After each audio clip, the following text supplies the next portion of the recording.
Okay, so you talked about like how Christianity fits as far as like taking it from a science point of view.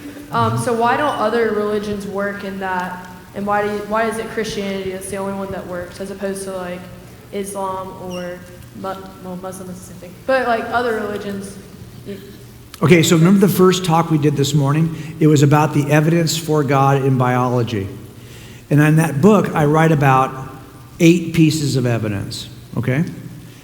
But honestly, if you were a Muslim, that book works for you. If you were a theist, which is somebody who believes in God's existence, or even a deist, somebody who believes that God initiates the world and then kind of walks away from it, I think a lot of that book would work for you too.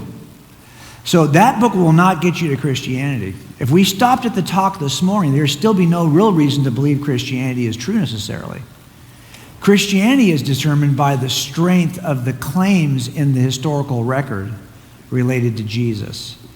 So that'll only get you so far, what we did this morning, right? But if there is no God, then Christianity is not true. So I wanted to make a case for God first, right? But now that we know that God exists, or we at least can infer maybe reasonably that God exists, now the question is, why do we think that Christianity is the correct view of this thing that starts the universe, right? Now I will tell you that of all the pieces of evidence about Christianity, the one that matters the most we didn't even talk about, and that is the resurrection. So we're doing kind of like a bonus here. I'm actually staying through tomorrow, and tomorrow's church services are just going to be on the resurrection.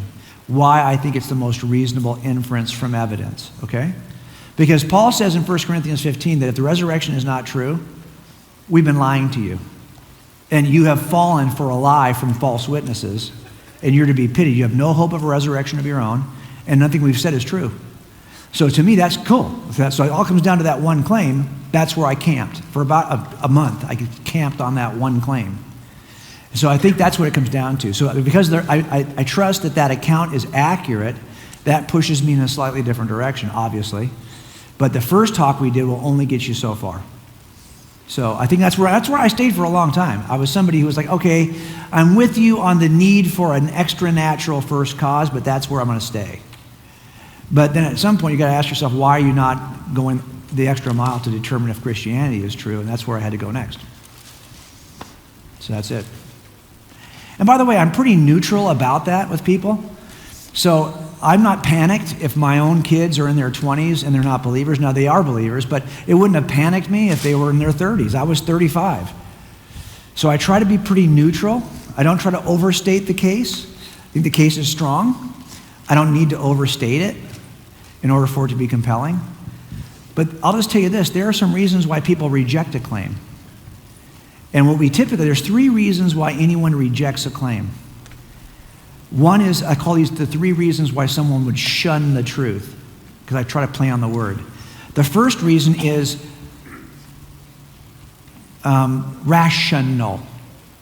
Ration. Get how I'm playing with the word? Okay.